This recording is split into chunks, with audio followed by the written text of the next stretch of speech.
Hi everyone, we're going to watch how this page, I'm going to walk you through how this entire page came to be.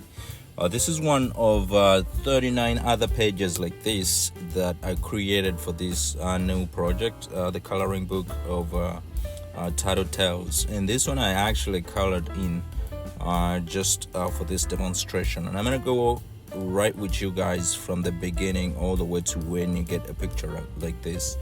So let's go ahead and tap here, and we're gonna go to time-lapse replay so you can see where it starts from. Sorry, I tapped that. I'm gonna go to time-lapse replay, and what you're watching right now is the inking phase. So the sketch is underneath this, and we have to go through the inking phase. So you could see in this one I'm using a brush that is actually it's not any brush that you can find in Procreate. It's a traditional inking brush that I use in here, and I'm just going on top of the sketch, and I'm just going line by line, kind of creating this ink phase that you see here. You could see on the shells in there, I go in and slowly but slowly try to add some accents to it and try to actually kind of add some depth to it. Now there is two tattoos in this picture. You can see I'm already starting the second tattoo here on the bottom.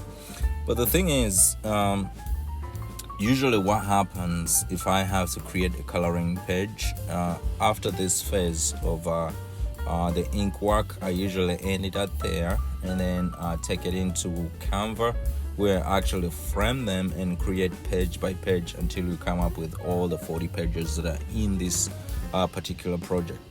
If you haven't bought this book is available on Amazon, and I'm leaving the link to it in the description of this video or in the pinned comment. You can just go click on it, and it's going to be less than $10.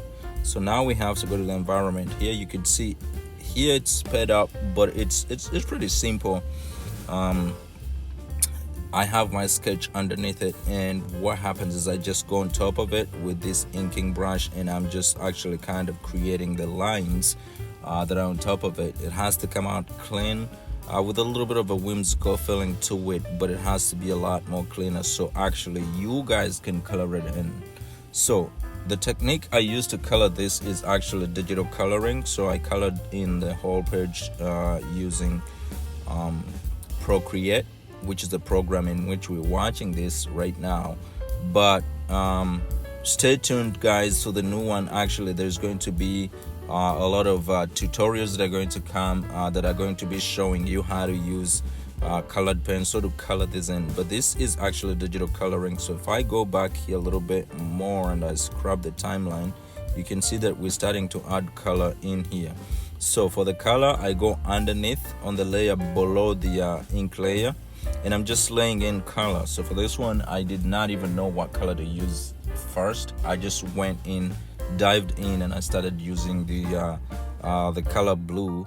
You could see a dark blue on there. Now if you see the accents on top of it, I lay down the blue first, and in this one I use a different brush, the Tamar brush, which is also one of my favorite brushes, and then reduce the brush and then just go in and pick the same color but a little bit lighter in order to go on top doing those accents that you see in there.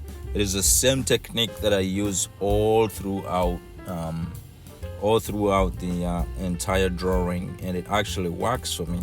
So you can see it starts to put on a little bit of a dimension to it, and if I zoom in too much, it becomes pixelated, but you kind of get the idea of having a dark color, and then you go on top of it with similar colors.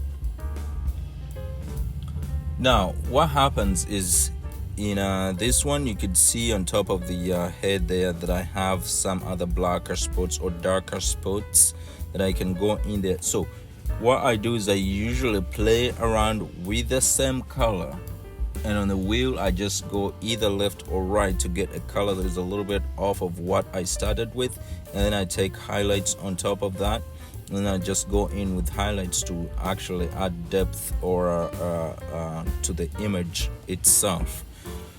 In order for me to be able to stay in the same color palette, I make sure that I just go around the color wheel without actually changing the color too much. So I pick one color for the palette that I'm going to start with, and then I just go in and just play around with that color for a little bit, but without actually defining the color too much. So you stay on the same color, but just have different hues and depths for it. You can see here in the shell what happened. I started with that light greenish blue color, and then on top of it I went in with a lighter color, the same color but of a lighter hue to it.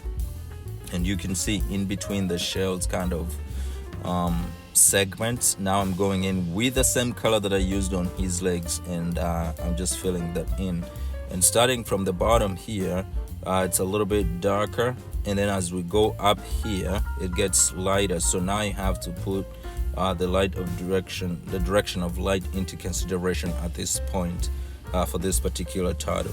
But you can see now a little bit of highlights there and accents. That tattoo is almost done, and we can just go ahead and choose a different color. For this one I went with a little bit of a reddish color, so there's a little bit of a contrast. We have a soft color here or a cool color, and then we're gonna go for a warm color here, just so we can have the contrast between the two of them. And that's all that I do when I'm choosing my colors. There is not too much that I put into it. And you can see the same technique that I used to color the first tattoo is the same exact technique that I'm using to color the second tattoo here. It's the same color but just different hues to it. And you can see in the legs here it's a little bit more red, but when you go to the body of it, and then we go into a little bit of the browns and muted reds. And that's how actually I play around with my palette in order to make something that is harmonious, but also at the same time a little bit uniquely different. And the big contrast between these, you could see a cool color here and then the warm color here. Then slowly by slowly I go adding those lights and darks in order for me to give it a little bit of depth and detail. And you can see here in the shell, it's the same thing. To bring out the patterns for the shells is I'll go in with a little bit of a slightly different tone of that color, and then just go on the sides of the shell and leave in the middle of the shell a little bit more lit. It's the same thing that I did here on top of his head in order for me to get this kind of effect here that I got for the first one. And you can see now it's starting to actually look really handsome at this point.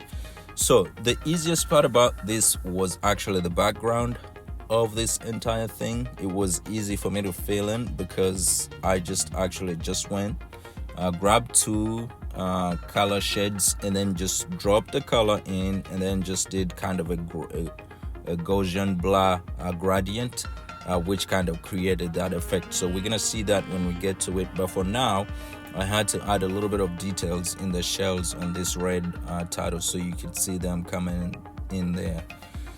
It looks a lot more beautiful. So what is going to go ahead and happen for this entire project, we're going to go through all 40 images, guys. So buckle up. We're going to go through all the 40 images, and we're going to be bringing you this. So I'm going to be coloring, and if you want, you can actually color along. So if you haven't got your book yet, go ahead and grab a copy of your book off of Amazon, and we're going to go ahead and actually color in together image by image.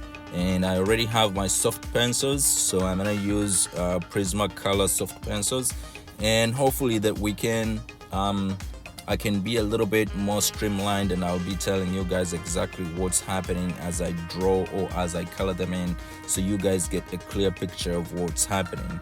And that one is going to be kind of filmed differently, so it's going to be the real materials, it's going to be the pencil on paper, so it's going to be easier for you guys to actually follow along. It's not going to be digitally colored like this one I colored in Procreate. I know some of you, my colorists, do not even have access to an iPad or even color through Procreate itself. So for that one, we're going to be using physical pencils. I told you I already have soft Prismacolor pencils, and we're going to be using the real paper. So I'm giving you maybe a few days for you to grab a copy of your book if you haven't grabbed a copy of your book. If you don't know where to get it, I'm leaving the link to it in the description of this video, so you can go off of Amazon and grab your own copy for the less than $10. It has 40 different images of tattoos, and then it has 2 bonus pages from my previous project, which is the mandala project. So now here it was so easy for me to choose these colors on the bottom or in the surrounding. You can see I just went with the greens, muted greens, and a little bit of olive greens in there, and just to show a little bit of light and the direction of the light where it's coming from. And then for the corals, I just went for a blue. So we're going to go with unconventional colors and colors that are unexpected in all the sea creatures that we're going to be actually coloring in. And guys, buckle up, because we have 40 different images to color, and I think it's going to actually be interesting because it's going to be the physical coloring of the book. So I got my copy already. This project went live about 2 weeks ago, so if you haven't gotten your copy, again, grab your copy so we can start the color alongs starting this very week. I'm going to be pumping out the videos that are going to be showing you guys the color along for each and every image that is in that book. There is 40 images in total, with a bonus of 2 images from my previous mandala project. But this is how it's actually looking. So this is digital work. It's easier for me to actually talk about this digital work because I've been doing this for a little bit now. But if you we cannot wait to see what the physical work with the pencils and paper actually looks like. This one is digital, colored in Procreate, and you can see I'm playing around with the layers there for a little bit. And this is the final image now of what it looks like after coloring in Procreate. So stay tuned again, guys, for the color along and the different techniques that we're going to be using of the pencil. And I hope to see you again in the next video. Bye bye for now.